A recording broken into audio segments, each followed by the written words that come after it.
The day is June 11th, 2019. It's Nintendo's big day for E3, and Mr. Masada and Mr. Omori are about to deliver some news on the upcoming 8th generation games, Pokémon Sword and Shield. What starts off as a promising day full of excitement for fans will soon become a day that will live in infamy, where the Pokémon community would rift apart into two unmendable halves. This is the story of the day that changed Pokémon forever. This is the story of Dexit.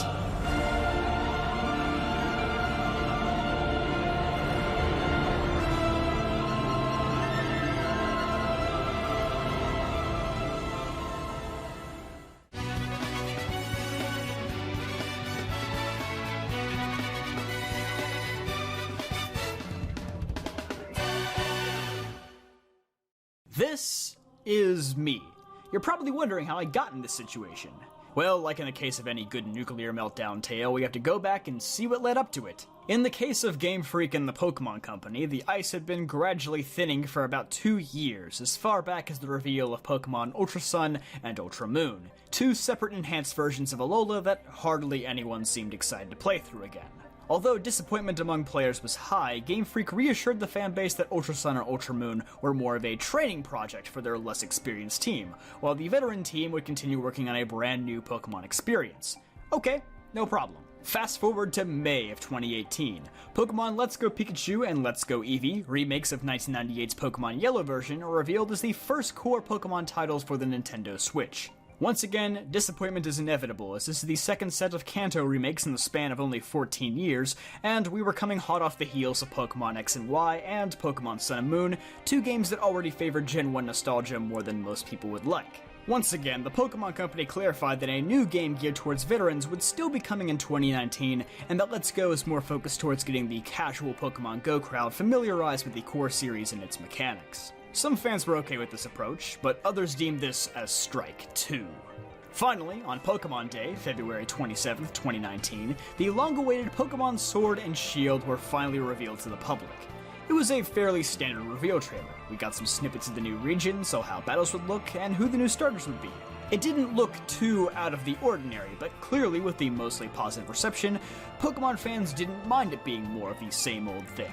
A few months pass and fans are left to speculate about all the new things that might be happening. Will there be armored evolutions to coincide with the Sword and Shield theming? Will triple battles make a comeback in gyms? Will Mega Evolutions and Galarian forms be a thing? All the community is abuzz. Finally, our prayers are answered. A new trailer drops on June 5th, 2019, showing off the brand new Wild Area, gym battles, a few new Pokemon, and most notably the all-important new generational mechanic, Dynamax. Although some fans voiced some disappointment with the new mechanics seeming a bit less creative or ambitious than Mega Evolutions or Z-moves, once again, reception was vastly positive. Most people just seem happy to finally be getting an open-world-like area in a Pokemon game, something that had long been considered a pipe dream. Although there were a few people who commented on the game's noticeable shortcomings in the graphics department. But it's Pokemon. These games have always been a bit behind when it comes to graphics, so again, many didn't seem to care. Little did they know that in a week's time, they certainly would. The Nintendo Treehouse at E3 begins, featuring Pokemon Sword and Shield. They begin by showing off the highly anticipated Wild Area. It looks rough. The pop-in, the rough transitions, the trees, oh, those magnificent, awful trees. Next came the wild battles. Gee, those look a lot like they did in Sun and Moon, which looked a lot like they did in X and Y, which is a game that is 6 years old by this point in time. Then the raid battles would be shown off, where this unfortunately timed line would then be uttered. So Dynamax is actually a new way to power up your Pokemon in these games. It replaces what we've seen previously, for example, Mega Evolution and Z-moves. Oh, so it's replacing those mechanics, as in, those won't exist at all anymore. A small magnitude was then reported, caused by millions of Pokemon fans uncomfortably shifting in their chairs. Oh, I'm so nervous. It's been a pretty brutal 30-minute showcase so far, but hope is not yet lost. At this moment, the Pokemon community is willing to forgive all of these shortcomings, so long as they get to keep their beloved Pokemon. The plane is directly overhead, and Nintendo gives Game Freak the all-clear to drop the nuke. And after a lot of discussion, we decided to come to kind of a new direction. And so what that means for Pokemon Sword and Shield is that players will be able to transfer their Pokemon from Pokemon Home only if they appear in the Galar region Pokedex.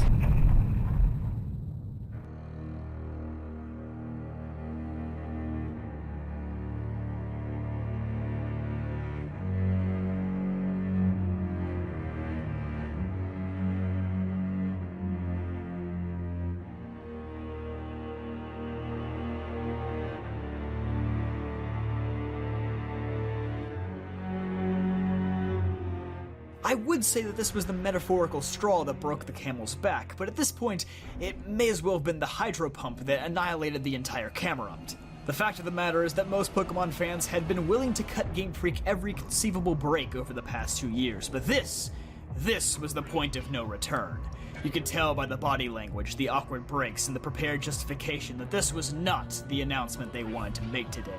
Perhaps what they thought was that once the initial tidal wave of anger was behind them, it would be all over. But instead, there would be a nuclear fallout so large that the effects of it are still being felt to this very day. Fans were quick to rip apart the shoddy excuse that Masuda had come prepared with, that the new hardware would allow them to be more expressive with higher quality animations for the surviving Pokemon. As, well, we had already known that these were the same models and animations ripped straight from the 3DS games. Within hours, a cult known as the Bring Back National Dexers was established, flooding the replies of every Pokemon social media post and mass disliking every new trailer. Pokemon turned a blind eye, still holding on to the hope that the controversy would blow over in a matter of weeks. It didn't. Finally, at the end of June, Junichi Masuda would release a statement online. No, not that one. Thanking the community for their deep feelings and passion for Pokemon, but holding strong that this decision was final and that no amount of backlash was going to change this. But the vitriol never subsided. Video after video, meme after meme, Game Freak was mocked for their inability to deliver a satisfying final product. But as the wave of haters grew larger and stronger, so too did the defenders. Of course, there are people on both sides who are completely logical. On the side of the Dexers, there are those who simply believe that with Pokemon being the largest media franchise in the world, they should have more time, money, and resources to put into making their products good. Alright, I can vibe with that statement. On the side of the defenders, there are those stating that Pokemon is simply too big for its own good, the cut was necessary, and as long as the games are fun, why complain? I can also get down with that. But as with any not-so-civilized internet debates, you have those who are just completely off their rockers.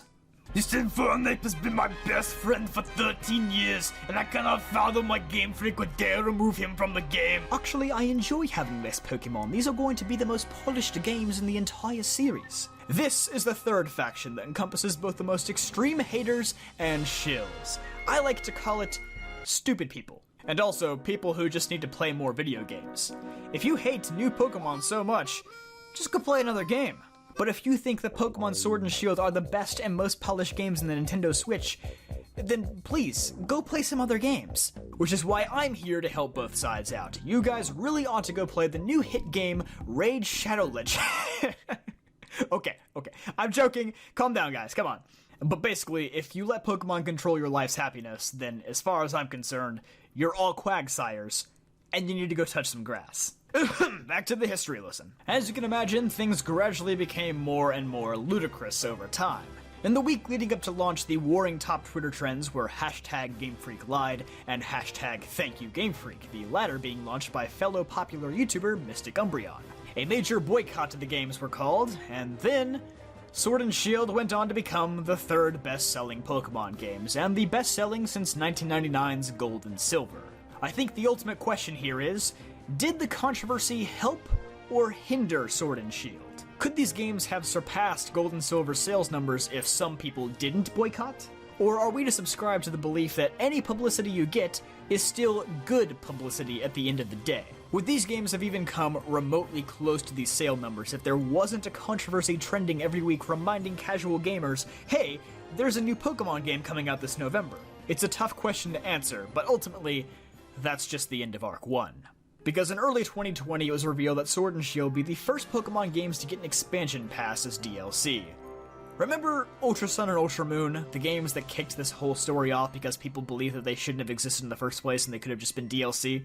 Well, surprise, surprise, the DLC route still made people mad. Mostly, though, is because many people had the impression that Game Freak was now selling portions of the decks back to them for an extra $30. Though, truthfully, the Pokemon can be transferred or traded into your game regardless of whether or not you purchase the expansion pass. But you will need to buy Pokemon Home, which is $15, which is 3 times the price that Pokemon Bank used to be, and that requires Nintendo's crappy online service, which costs $20 a year, even though that's completely independent of Pokemon and Game Freak, and I feel much more insulted by it when I had to play with Smash Ultimate's terrible online. But, you know, people will always have something to be upset about. And that brings us to Arc 3, The Aftermath. Late last year, some data miners were able to discover some beta content for Sword and Shield. Of course, there's a lot of interesting content in here, but what most people seem concerned with were the Pokemon themselves. You can see straight away that the beta title screen features many Pokemon that were cut from the final release, such as Arceus, Greninja, and even Mega Rayquaza. Granted, these could all just be placeholders on a graphic that was whipped together in 5 minutes, but what's really telling is how when you play with many of the cut Pokemon, such as Greninja, the models don't always function as they should. I think this provides some very important context for the whole ordeal. Clearly, it wouldn't have been as simple as copying and pasting the same 3DS models onto the Switch and calling it a day, as many people thought, and that quite a few of these would need some revisions to work as intended. I'm not a game developer, so I'm not going to sit here and tell you how easy or hard that would have been, but I imagine with the climbing number of Pokemon, almost 900 at this point, they definitely made the decision with the future in mind, knowing that console jumps probably wouldn't go as smoothly as they originally intended. If you ask me, I don't think the cut was made due to laziness or lack of concern. I think it was made due to a deadline and possible lack of manpower.